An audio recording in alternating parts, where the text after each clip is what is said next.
Mere Mortals, welcome back to another edition of Musings here at the Mere Mortals podcast. I am Juan, one of the co-hosts, and we've got Kyrin, co-host as well on the other side. Look at him with the spirit fingers. Well, there's a reason for this. Oh, we're going to talk about this. Good. I'm waiting to hear about the paper hands or the diamond hands. I'll see which comes first. I want to be talking about some stuff today, which is the extreme left and the extreme right in the political sense. Oh, God. I've got a question for you. I know you're getting excited about that. I'm already... Yeah. And the other one is just some of the importance about staying fit and looking at the past, the present, and the future. Very good. But, Kyrin, I want to hear about these waving fingers. Let's talk about the waving fingers. Okay, so let's talk about banking right now. So yes. I had an experience very recently which just, like, it could be the defining moment of my life. Oh. I'll put it out there. The defining moment. It's been a while since I've been on Airbnb, and they had like my old card details. So I was like, oh, all right, I'm trying to book this place in for the sort of like retreat I'm going on for a while. I'll put the new card in. Click it. Nah. Doesn't like this. The whole experience on Airbnb was shit because I had to give them my driver's license. I had to give them my passport. I had to give them all these things. Mm-hmm. It's just like, Jesus Christ, man. Like, and it's not just give them it, and then I had to take a photo for them to look and correlate it. I just... So Kyrin's not going to love the new digital world. No. I was already a little bit annoyed at this stage. And then, sorry, your card's been declined. Damn. Okay. Annoying, because I want to... Like, I'm at the stage where I just want to book it. I'm not afraid of it getting taken away, but I just want to get it done. Just want to get it done. So, that's okay. I'll put in one of my other cards, one of my older cards, my backup cards. I put that in, but I only keep $100 and something on this. So I was like, all right, I'll need to transfer some money into that, and then I can use it. Sure. I'll just go onto Suncorp. Easily enough. I do this all the time. No. I've been locked out of my Suncorp account. Nice. Fuck. All right. Well, what can I do now? Was this like individual error, or this was no. So this I'm blaming on the bank because 2 weeks earlier the exact same thing had happened. I put in the correct details. I'm using my little hardcore, what do you call it, token code, like the hard physical token code. Put it in, and just declined again. So I'm like, oh, that's a half an hour phone call right there to get that fixed, which is what it took last time. All right, I'll go onto my other bank and then I'll just transfer it from ING into that card. Yep. From there. Granted, probably wouldn't have worked anyway because it takes, a day or two to get the funds transferred. No, I'm locked out at ING as well. And again, banking error? And again, banking error. This wasn't me. I'm putting in the correct stuff. Like just doing all the normal things I normally do. Yeah. I tried on my phone. I tried on my desktop. So I'm going well above and beyond. And honestly, this was the trigger for me to really consider Bitcoin and that sort of cryptos as a viable, future currency, because it just shit me off so much, that experience of, hour and a half wasted doing this stuff. So I've never particularly looked at it as in that sort of as an actual currency, more of a store of value, which is why I invested some. I took it out just right after right before the big gains happened. Yep. So I'm watching a lot more podcasts about them, and I'm actually thinking a sort of like split strategy of I might actually start just trying to use Bitcoin, see what I can use it for. So for example, maybe I can, instead of when I'm sending you money for whatever, I can actually send you some Bitcoin if you're open for it, or things like that. So I want to try using it as an actual currency, and then also as a store of value. So actually just hodl some Bitcoin, hodl some more, and maybe some Ethereum as well. So I just wanted to say, like, I've been listening to some podcasts and I've been going, yes, this makes sense. And this has happened in the past as well. On a grand sort of scale, as a big idea, it has, it ticks all the boxes for making sense.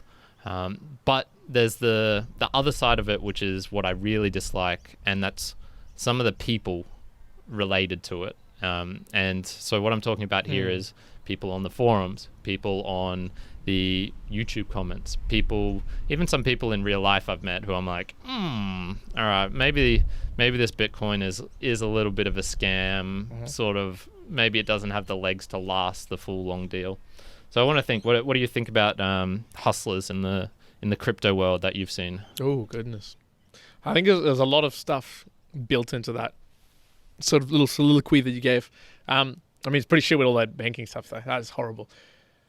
One, I think, though, and look, let's get it straight. I have no home loan. I have no mortgage. I have no, what do you call those? Margin loans. I have, like, nothing that should I just have a bit of money in a bank account. That's all I have. Yeah. I don't even have a credit card. It's all debit. Yeah. So I think probably one side I say is you're not having a problem with the bank as per se. You're having a problem with the bank's, I'd say, infrastructure or login play, which is what often causes the issues in a lot of these big systems. There's a lot of siloed issues, or maybe it could be a data issue. It could have been whatever the case, right? Just some siloed effort or something else happened in this big banking. But to think that wouldn't happen in Bitcoin or crypto, yeah, and I'm like that'll happen probably the same rate or if not more. My brother's girlfriend, she transferred some one type of coin from one wallet to another wallet, but due to some technical errors, some changings of things, all that money, all those coins just disappeared. They're somewhere. Just don't know where. She can't get at them. She needs help from the, I guess, like, community there, because they're the ones who sort of manage it, I guess, to help her out to get them, but they're not playing ball, so she lost, however much money. It was like a grand, which is sizable for her. Yeah. I think what I think about the hustlers in that space, I think you'd have to be really careful, even more careful, because there's going to be a lot of people who have a lot of knowledge of the space, and because they've got a knowledge, they've got an easier hook to pull you in, as opposed to something a little bit more tangible that more people know that have been around for hundreds of years. Like, we're talking shares, companies, that's been around for a long time. So it's a little bit harder to con someone. Still can. But I think a lot of the crypto world, there's a lot of hustlers out there. And I've started to see them now on TikTok a lot. So there's a couple of guys specifically who come out and be like, oh, join our Discord server, join this. If you'd listened to us from last week, you'd have made 1,000%. And I've started seeing a lot of people on Instagram now, posting on the daily, being like, oh, now I trade crypto at night. I trade crypto futures, which is essentially day trading with crypto. So it's Bitcoin, like, US trading deals. Yeah. Now, these are being done on, on different platforms that are not the standard, day trading platforms that you may use. Who knows where percentages being taken on. People make money for referring you, all this sort of stuff. So all of that and more that you'd normally find in the normal hustling sort of style, I reckon you'd find it there more.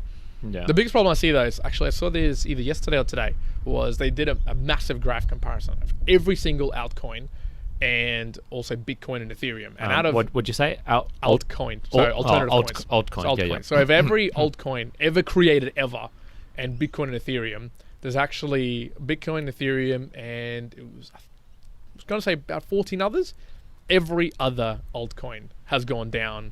So at some point they've obviously go up, but in the general, it's a trend of going down. Now, will some of those alternative coins or new coins that come out be better? So, sure. Will Bitcoin and Ethereum might continue to go high? Hell, I hope so. I got a lot of friends who've got a lot of Bitcoin. I hope it goes well for them, because I'm just thinking wealth in some of those people's hands means wealth in other areas, and that can contribute to the economy, etc., etc., etc. Cool. I feel like the power play is in the cross-border use of things like Bitcoin and Ethereum. So, for those people who might be knowledgeable on it, back in the day, Bitcoin was used in the black market trades. That's how I used to buy everything in the Pirate Bay, et cetera, right? So that's Silk how Road, people say. The reason you might go and do that is because it wasn't traceable at the time. Is it traceable now? Yes. Actually, it was traceable at the time, just in a very, very hard way. Still could be traceable using ledgers to put all your things. I think the jury's still out, though, and what about the asset value? What's the actual value of the asset? If it becomes something that you use to actually pay for something and it's backed against something else, wonderful. I just think looking back at historical ways of fiat money or currency in general, they normally go through this big, humongous cycles of they've got to get backed against something that is tangible on this earth. Now, if it becomes tangible to a digital asset, maybe that's cool. Is Bitcoin the digital asset, and then you have everything back to Bitcoin? Maybe that's true, because I guess we inherently give value to gold or materials, because we use them for something else. So they've got value.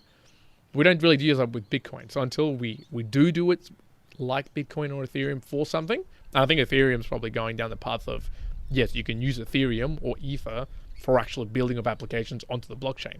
That's fantastic. You don't really do that with Bitcoin though. Like if it is for purchases, what is it going to undoubtedly be back to? So I think Bitcoin will be backed by koalas. Oh yeah, by the ASX folks backing them in koalas. I think it'd be, if I had to say it, because I've also been similarly thinking, okay, I'm making some good gains lately on some shares. Excellent. But what about crypto? I'm zero in crypto. There is nothing for me in crypto. So I'm like, okay, do I look into crypto? Do I not? I guess it falls back to, well, do I need to? Like, I mean, if it's like, oh, well, I've got to make 1,000% a week. Like, is it really that? I mean, it'd be nice. It's not going to change much in my world. In our previous meanderings, we were talking about, we're kind of people who are fine with living with just the things that we need, which are comfortable to us, not like some over-exorbitant laptop or whatever it may be. So, like, do I need it? It'd be good, be fun. But, yeah, maybe I don't really care.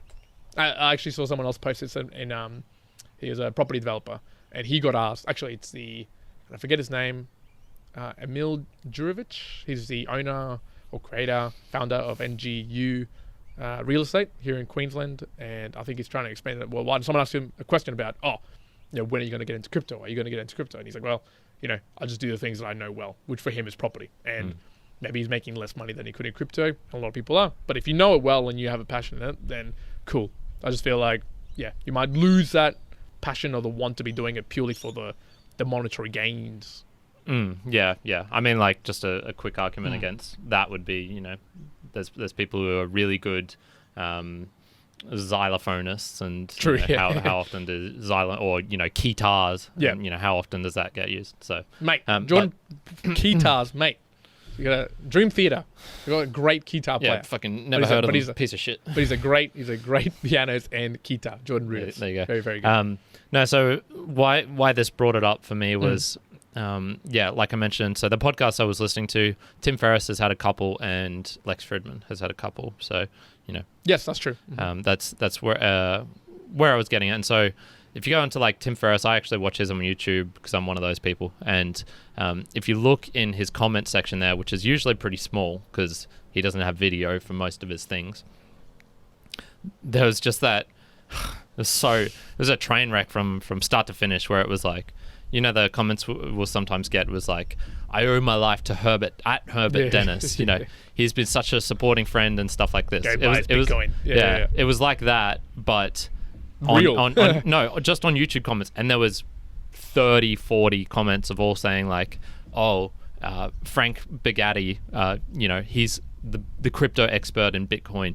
I've made such good gains thanks to Frank Bugatti. And then it's like, Frank Bugatti, my longtime friend. Oh man, just talking about this. So I'm just seeing everywhere the hustlers and scammers like take their opportunity wherever it is, boom, they're in there. They're in there hard and deep. So, well, I mean, sometimes you got to realize, like, why is it that someone's going out of the way to try and help you out? Like, is it coming from a genuine wanting of trying to make the world a wealthier place? Like, is that it? I'm going to say it's one of. There's probably two people in the whole of the world that do that. Don't you talk shit about Frank Bugatti? Yeah. Frank Bugatti's trying to make you money. Go make some money, folks. Here's a little quick one, because I don't think it's going to go long. So, the extreme left and the extreme right. I've obviously recently read Jordan Peterson's book, 12 Rules for Life. You have. And I had a quick little Google about Jordan, and people talking about he's from the right wing, okay, and the left wing, and it just made me think once again that I know so little about left leaning, right leaning, so much. It's only maybe the last year and a half that I've kind of understood what that even means, because I just never cared about politics, never cared about left leaning, right leaning. I don't care about it still. Like, I don't actually care. Just, I know maybe what your ideals are. I don't know what that matches. Do you think it's something good to know, or do you think it's like, no, it's actually worthless knowing anything to do with it? I think it's worth knowing about in the sense of not getting caught in a stupid game. You play stupid games, you win stupid prizes. And I think playing politics just for the general layperson, even getting like using your mental energy in that arena is a stupid game, and you win the stupid prize of getting angry about shit that you can't change. Is it possible to not even participate in the game as a mere mortal? I mean, like for most extent, you said you haven't thought about it since a year and a half ago. I think most people, just when you're talking on like the grand scale right now. So I think there's one of those real touch points where it's probably not even worth talking about unless you're trying to do something physically yourself. So True. Like my dad talks about it, but he also recently went out and spoke to like the local member of our, I don't know, what's it, diaspora or whatever it is. No idea. I wouldn't know. I would not know. Well, you know how there's just like, this is sort of like the suburb, the local politician in the suburb or whatever. Yep. So he actually went out and talked to the guy to get some like, views from him, see what he's up to, see what's happening in the community. Like that's actually doing something because he's talking to someone who actually has some. Is that guy, the new guy? Bert Van Marek. I don't know what it is. Anywho, so like that I can sort of see like, all right, my dad sort of talks about politics, but he's always been one to like send off emails to people to, if he thinks something's really bad, he'll send it off and complain to, this person of the local council about this certain issue. So I think if you're doing things like that, yeah, why not dive in? But when it's just the interest's sake, just so you can chat about it with your colleagues at work and get angry about this thing. Nah.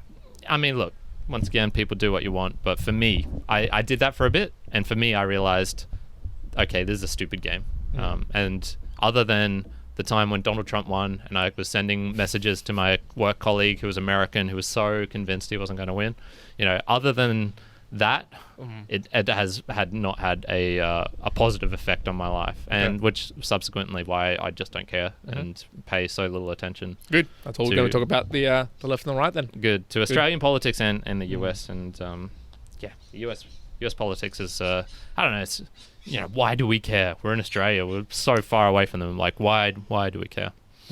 I want to just end up with a little bit about the cryptos as well. There was a couple of things you mentioned. So the small coins, one of the reasons I never really got into, I was always like a little bit hesitant about them was, Bitcoin's one of the first, and that's all it's got going for it. It's the first. And I was just thinking, surely one of these other coins has, you can do all these different things to the coins to make them better. You can, do this so the security's increased, or you can link it to this thing, and that's why this coin in particular is going to, rise to the moon. Yep. Safe moon, as my brother. Ooh, safe moon. Wow. But I think that sort of thinking now is sort of, I'm just comparing it to like, let's just say companies. Well, that sort of same thinking would be saying, oh yeah, other companies can buy, make laptops, so they're going to topple Apple, even though, Apple was first and they make a good product, sort of like Bitcoin, then the others will just rise up. But, it doesn't particularly work like that. So. No, exactly. I think what a lot of people miss out, and maybe you're getting too technical for folks, so pull me back if I am, but SOIs in companies. I'm pulling you back. Right? I don't know what that is. So shares, the amount of shares that are actually available on the market, right? So if you have a company, you'll see it and it's like, it's 2 cents. Like, oh my God, it's 2 cents, and they make laptops. What's Apple's share price? It's $400. Well, if they do really well, it could also be $400. So if I put $10, I'm going to make all my money. And I think a lot of people think of alternative coins and the smaller coins like that too. So you want to have an example? My brother owns I think like 100 million coins of this particular. Save me. So if you want to look at it, go to Coinbase if you haven't never looked, because you can go to Coinbase without having a login, right? Go to Coinbase and go all the way to the bottom, to the ones right at the bottom, and order it by market capital, right? Market cap. So you order it, you go all the way to the bottom, and you'll have all these random coins, which the market cap is like, I don't know, a couple million, 70 million, 6 million, right? Tiny. Now, you actually look at the prices and you go, ooh, okay, so it's like 0.00006. Yeah. Oh, dang. So if I buy like 1 million of these, when they go to $1, I'll have $1 million, right? Now, stonks. You can then do the calculation of what that means to the market cap for some of these smaller players, it would mean that not only would it go beyond Bitcoin's value, it would go beyond the value of everything that exists in the world. So, if you're thinking like, oh, well, I'm going to make $1 million. No, you won't. Because unless that particular asset becomes the most valuable thing in the whole world, right? That's not going to happen. That's straight not going to happen. And it also makes me think about Bitcoin now, right? So people are like, ooh, it's 70,000. Could it get to 250, 400, a million, 10 million, 10 billion, right? Now, it also makes me think again. So the market cap of Bitcoin is like over $1 trillion. I don't even know exactly what it is. But I was actually listening to this. So it's, at the moment, I think it's sort of like 1/10 of what I believe gold is. So like all the gold in the world, that however much that is, I believe Bitcoin's market cap is 1/10. Right. I think it. So let's just muck around with it. Let's say it goes to the same value as gold. So it goes parity with gold. So it's, currently 750,000 Australian dollars for a Bitcoin. So great gains, obviously, if you buy today. Wait, currently it's 75, right? 75,000. Yeah. So times 10, 750,000. Yeah. So if it becomes parity, it's like, oh, wow, that's a lot of money buying in. Sure, you're making a lot of money with it. Do I think it's going to happen? Maybe, maybe not. I don't know. I don't also care. But it's like, ooh, you think with Bitcoin, that's like I would put like a 2% chance of that happening. Could be wrong, of course. But that happening with an alternative coin, and you're thinking that's like, oh, I've picked the one out of like the 10,000 available that there's 3 people made in Russia, and it's like, that's the one that's going to take the world by storm and be the most valuable asset. I'd be like, I'd probably be careful about that. Yeah. I'd be very careful about that. The other thing about this is, it's just that sort of knowledge acquisition and, what level is a good level. So I'm, at the moment, I'm if I'm picking a stock or something, I have a rough idea of how to do it. Like I've sort of had stocks since 2011. Look at the EPS, the dividends, the PE ratios. I think I've had it for about 10 years now, so I sort of get it. But the other stuff, like I don't even know how the internet works. Like, where is there a button that if someone just flicked it, like the internet goes off? That's what's really holding me back with some of these things. Like, okay, Bitcoin is, all the things, the blockchain, it's decentralized, and all these sorts of things. And I'm just really struggling. Most people don't understand it, man. To understand whatever the hell all of that actually means. Like if you, and I'm not claiming that I know about it, because I really don't know about it from a deep perspective. But say listening to the latest conversation of Tim with the Ethereum, Vlad, I think it was, the Ethereum creator. And Naval. And so you listen to that and it's like, oh, there's a lot of other stuff that you might not know about. But if you don't even know the current way that things work in, say, banking systems, and you don't know about mainframes and how cloud mainframes could be the next stage and a lot of these things, then you are delusional in thinking of how quick some of these things can move or what could actually happen. Okay, so there's a lot of, I think there's a lot of knowledge that, like, even I just know that I don't know that just affect things in a much more brutal way.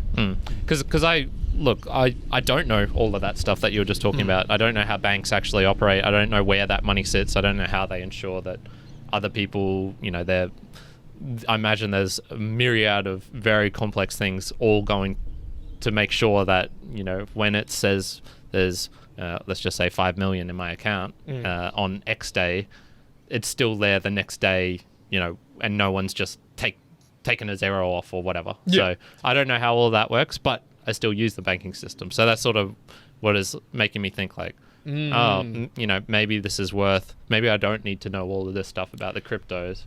Well, I just need to know. I'd push back and say the one bit that you've missed there is regulation versus like non-regulated. Yeah, and so that's the other. I think most people trust a banking institution because it's regulation by entities that are at a power, like at a level to provide power, and banks do own up to other banks, and those other banks own up to governments and to the international bank, etc. I'll tell you what, some of those coins, they don't own, they're not to anybody. Nobody can trace them. They can do whatever they want with your money. But see, like, that's the thing, how, if you said, nowadays, us, the general, especially Americans, because they had a pretty shit time during the 2008 GFC, how much do you trust Goldman Sachs to do the right thing? How much do you trust, Lehman Brothers and all that sort of stuff? Oh, you wouldn't. People would say, man, those money grubby motherfuckers stole my money, get bonuses after they lost, cause this huge financial crisis to the world. They all get bonuses afterwards. Fuck them. True. And I'm sort of like, yeah, I can see that. But then similarly, I think you look at it that way, and then you can also pull out the stories of crypto being like, oh, there's people out there who can steal your entire wallet of a whole base, and nobody can do anything about it. Like, you've just lost all your $1 million. Yeah. Good for you. Yeah. There's nothing, like, no one can pursue it. Sure, you could probably get police involved, but ultimately it's not regulated, it's not enforceable. Too bad, so sad. So I think maybe if it became more regulated, perhaps that would make it better in that sense and safety, but at the same time probably would remove away the factor of people being like, oh, I can go up 20,000% in like 2 days. Yeah. So it's a give and take. It's a give and take. The eternal The issues. eternal pull. My last one I want to talk to you about is the importance of staying fit when you are young, now, and in 20 years. So what do you think to you, because I want to hear your perspective on this, is what would you say being fit or being healthy was to you when you were 20? What is it today? But more importantly, what do you think you want it to be when you're 45 or 50? And I'll give you some time to think through it, because for me, I'm like, okay, when I was younger, it was more selectively specific task.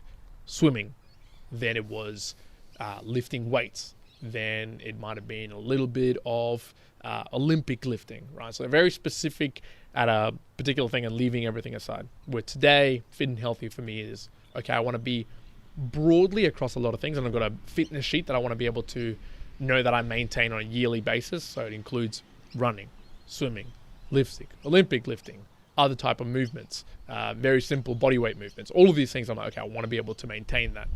But in 20 years, and actually there was, it was on the, I can't remember the podcast name, but it doesn't matter. They were talking about, are you training for the 100-year-old Olympics? Peter Attia. Maybe he's the one who came up with it. I've heard it on somewhere else as well. No, it wasn't Peter Attia. Octogenarian Olympics. Something like that, yeah. Like, so that would be, I'm like, ooh.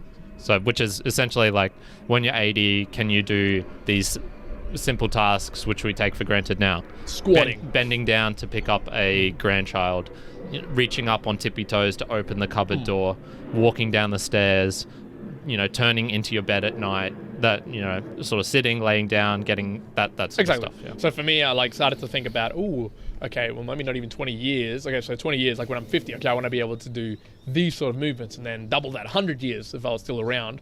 What would that mean? Ambitious. I still want to be able to do X amount of push-ups, X amount of pull-ups, and obviously not the ridiculousness that exists today, but at a level that you'd be like, okay, I'm still comfortable to be mobile, I get it, moving around. So what would that look like for you? Yeah, well, first of all, fitness up until maybe 23 or 24, that was for fun, I guess. Okay. The sports. Yeah, there was no thought of I need to do this to be healthy. Like, no, it was just I liked playing with my friends. Yep. That's sort of up until, I'll say 22, because 21 and 22, that's when I joined the gym. Since then and up until now, it's probably been more of almost like a vanity thing in a way, like even a vanity or even like a psychologically unnecessary thing. So doing a muscle up, getting that goal, reaching that, it really doesn't matter that much. Like in the end, who really cares? Will I really care when I'm 50 that I could do a muscle up? Maybe, but probably not. So even right now, I would say I'm noticing myself, even though we have the fitness challenge, that's sort of between you and me. Like that's not, and I'm starting to see maybe not a little bit less of the value in it than I did for the very first one. Yep. For example, in 40 years, 50 years, it'll probably be to, I guess, maintain a somewhat decent looking body, but then to be able to not, it's more like not have certain things, so not be in chronic pain because of a slipped disc in my back, to not have to do weird things, go to the chiro every week or get massages every second day because I've ruined my body doing certain things. So I can definitely see, and I'm already starting to see it now, I'm not as strict as I was a couple of years ago. If I missed a session, you used to be super strict about it. I was very like, if I miss a session, I'm making up that session by halving it and putting it on 2 other days. When I was traveling, I did that all the time. Yep. Now I'm much more comfortable with missing it if it's for the right reason. So Still not, but like, oh, I don't want to do it. Yeah. No. It's no. Like it's still, that is, for me, missing a session is maybe for that reason, for like, oh, I just don't feel like it today. That's maybe one time a year. It's very, very rare. For other reasons, that's when it's like, when there's benefits to it. Okay.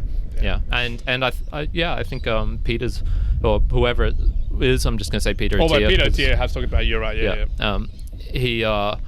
I think that's bang on. I think that's a really good way of looking at it, especially as you start to get older and you start to notice, my knees do hurt doing these certain things, and if I do this in this certain way, that twinges this. So yep, agree. Yeah. Anything else from yourself, sir? No. Let's do the mere mortal moment. Yeah. So mine, of course, is first you crawl, then you walk, then you run, swim, leap, lift, and fight.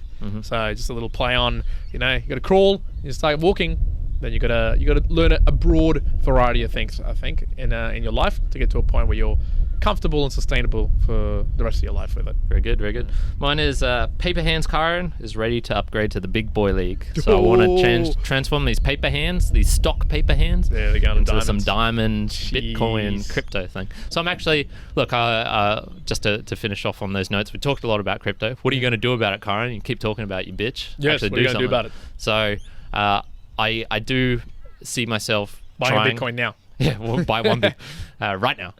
I do see myself trying to use it as a currency and seeing how that goes. Potentially, I think one of the reasons I wouldn't do that is there are still transaction fees related to that, which can be annoying. And then probably I will invest back into some Bitcoin and Ethereum again. I hate rebuying things. But man, if in like 3 months' time it goes back to like $2,000, I'd just be like, oh man. Lol.